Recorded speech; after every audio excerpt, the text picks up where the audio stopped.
So let's talk about the best way to convert your tax deferred qualified retirement savings to tax free in 2025 and beyond.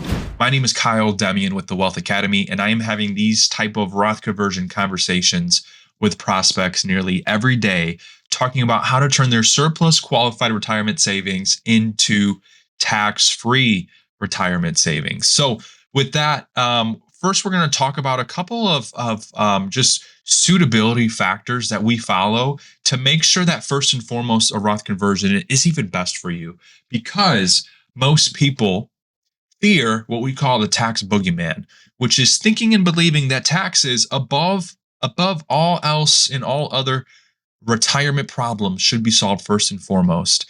And there's that one saying that you don't want to bite your nose to spite your face, and that's what you do if you solve for taxes. If taxes aren't truly the primary income to be solved for. So, how do we know if a Roth conversion is for you? That's what we're going to talk about here. So, number one, they may not be suitable for everyone. While many Americans wish to reduce their taxes, it doesn't mean that you should or that you'd be better off by doing so. The first of the three factors that we want to analyze is surplus qualified savings. Other words, better stated, qualified money that is not needed to satisfy your income needs. Now, why can't it be money that's needed to satisfy your income needs? Because couple reasons. Number one, if you don't already have a Roth account and you do establish a Roth account, but through doing these Roth conversions, you will have to abide by what's called the 5-year Roth IRA rule, which means that you can't touch any of your growth from your Roth IRA for 5 years. Your contribution, your cost basis would be fine, but any of the growth would it be accessible to 5 years from now? Also, not only that, but if we're settling the taxes on your dollars and taking income, it's almost as if you're taking losses, paper losses on your money twice, and you just wouldn't want to do that within the same year. So it would be best to once again use this on money that is not needed to satisfy your income needs. Right? Once we've demonstrated that this is truly surplus qualified savings, then we turn to beneficiary priority. The second factor is to determine that who you want to benefit the most. And there's really only three categories that we could choose from. The first one would be your family, which most people choose. The second one would be a charity, which some people choose. And if you want to donate your money to a charity, probably don't need to do Roth conversions. There's probably other solutions that would make sense. And then the last one is the IRS. Now, nobody tells me that they want to prioritize the IRS, but what most people don't realize is that if you do nothing, you're forced into taxation. You are forced into the IRS's plan. So if you do want to prioritize your family over the IRS and you do have surplus qualified savings, consider doing a Roth conversion. By doing a Roth conversion, you have to actually make the decision to prioritize your family. And by moving more towards our Roth conversion plan, that's how you get away from the IRS's plan. And then lastly, bracket strategy. If you have a surplus and you wish to prioritize the legacy left for your family, then we need to figure out your bracket. What we do for there is we want to make sure we're converting with inside of a reasonable tax bracket. The sweet spot is like the 22 to 24% tax bracket because you have so much room to be able to do so. And secondly, we look at the available headroom in your bracket to see if we can do it inside of your bracket. If we don't have much headroom to do it inside of your bracket, we may consider going to the next bracket only if it makes financial sense. And then lastly, number three is being able to convert inside of a reasonable time frame. We don't want you to have to do 15, 20-year long conversions. If something is going to take that long, we have other strategies to possibly help you cover the taxes in other ways. And so those are the suitability factors that we go through. And then once we can check all those boxes, just understanding first and foremost that a Roth conversion is suitable, then we can transition in the next step, which is factoring and looking at your ways and your options of even doing these Roth conversions in the first place. And I'm just going to pop over to here. This is our retirement forecaster that we use. Think of it like one big retirement calculator. It's great. Does a lot of awesome things for us and for our clients. And we're going to go over to this tab here, and we're going to talk about and look at what's going on here. So a lot of numbers are being factored in, right? But if we were to do so, and if we were to look at this, I'm going to show you guys and break down how this works. Like I mentioned, we do factor in tax rates and all of that. And then just for this example, I'm going to use a nice round number of $1 million. And let's say this person is in the 22% tax bracket. Oh, and they're married, because if you're married, you'll have a lot more flexibility with this. Here we go. And so, right now, one of the things that you need to know and understand is that if you were to do a Roth conversion, and let's say that you do have a million, right? If you were going to do all 1 million in 1 year, you probably wouldn't want to do that because you're going to have a huge tax bill. What I mean by that is your $1 million in the year that you convert is seen as taxable income for you. You will get a tax bill. It'll make it look like you earned an extra $1 million in that given year. And so for this individual that was falling inside of the 12% tax bracket, I'm sorry, let's use the 20. Um, let's say they have $100,000 as their AGI. Very round numbers. That'll be perfect. So let's say that they were already in the 22% tax bracket because they were bringing in about $100,000 a year for their adjusted gross income. If you stack on an additional $1 million on top of that 100,000, now it'll make it look like you earned 1.1 million for that year.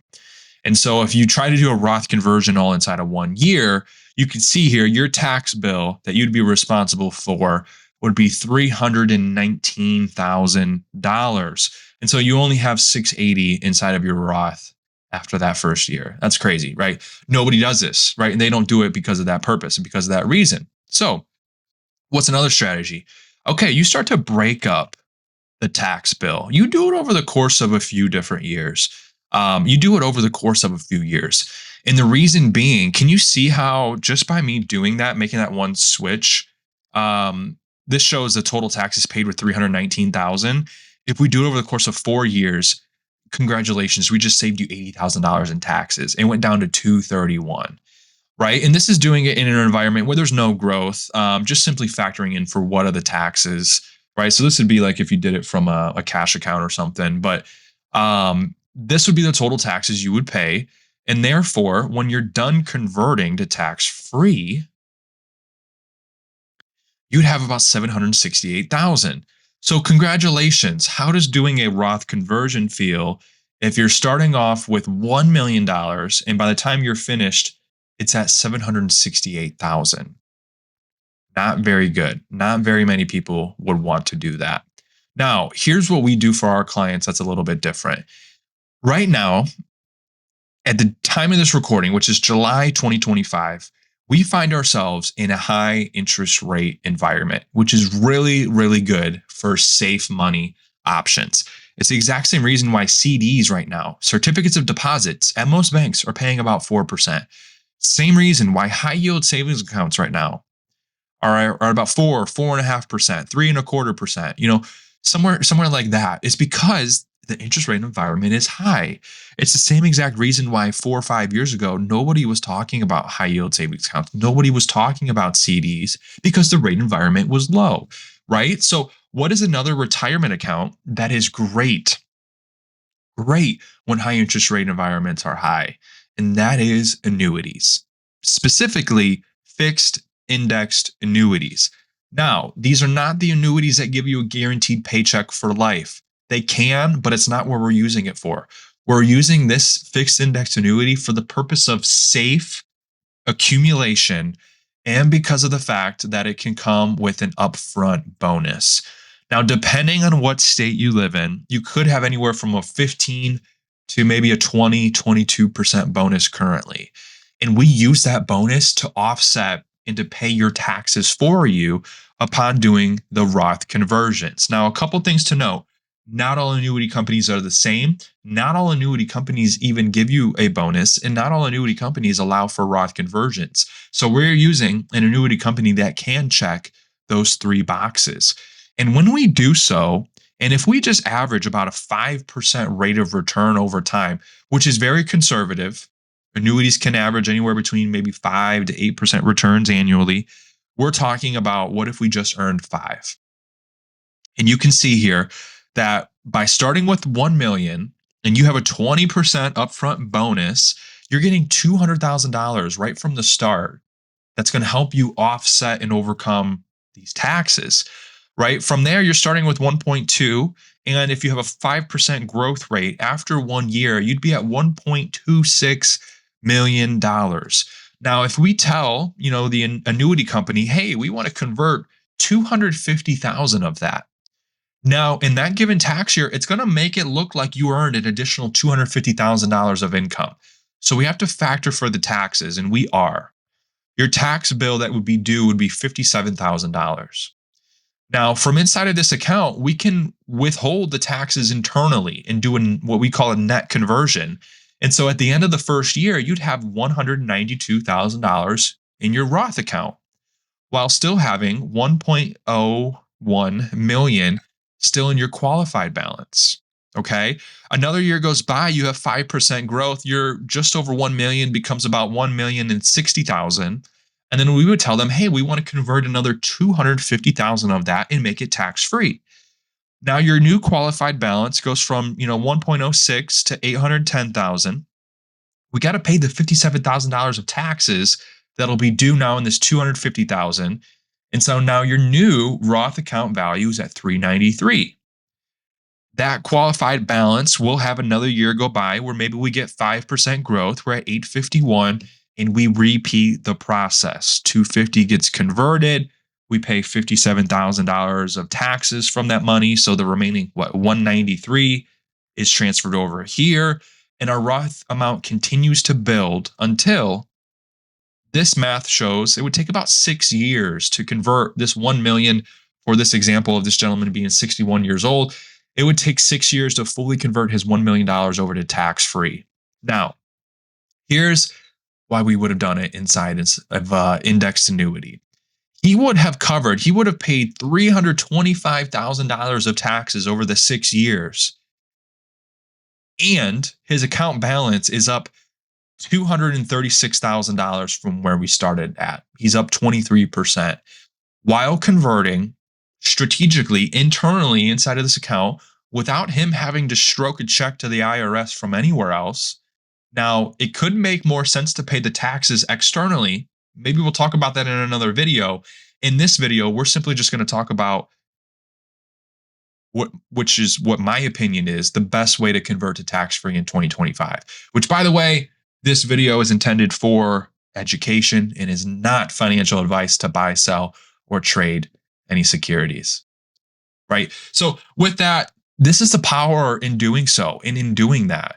And the nice thing about having your money all Roth, all tax-free for the future, it's a couple of things. Number one, you insulate yourself from tax rate risk, meaning what are the tax rates going to be in the future?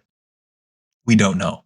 All signs, all smart people are expecting that taxes have to be and or will be higher in the future. So you're insulating yourself from that risk. That's number one. Number two, you're insulating yourself from RMDs interrupting your compound interest growth. Once your account is Roth, your account will never be interrupted by taxes ever again. So you truly have uninterrupted compound interest growth. And also with that, with it being inside of an indexed annuity, you're not going to have any market losses. So you will be insulated and protected from the next time the market crashes, which it's not a matter of if the market will crash again. It's just a matter of, when it will crash. So indexed annuities are meant to be a bond alternative. They're meant for safety. We layer that safety with a tax strategy to also make you tax-free, right? And so with that, this video kind of sums up, one of the best spots to potentially convert to tax-free over time. If you have more questions on this strategy and if you want to see if it would be a good fit for you, we don't allow everybody to set this up and to start it. It has to truly make sense and truly be beneficial to you for the purposes of what we talk about. And so if you guys want to schedule a time to chat, I'll have a link below, or you can simply go to our website at www.thewealthacademy.com. Academy is purposely spelled wrong, Akademy. Go to my website and you can view the reason why it's spelled wrong there if you so wish to. And feel free to schedule a time to chat. We'll go through a phone call to start the conversation, probably a Zoom call to dive into the numbers and kind of work on it together to see if anything makes sense. And then from there, I can get with my team and we can create a strategy to help you solve for taxes if it does make sense, and go from there. Thank you guys for watching. And if you're not subscribed, be sure to like and subscribe below. It helps out my video and my channel tremendously. Doesn't cost you guys anything. But if you guys are looking for some tips and tricks and some different ways to simply retire with more and have less stress, make sure to click around and subscribe and like the video. And I'll see you guys on the next video. Take care.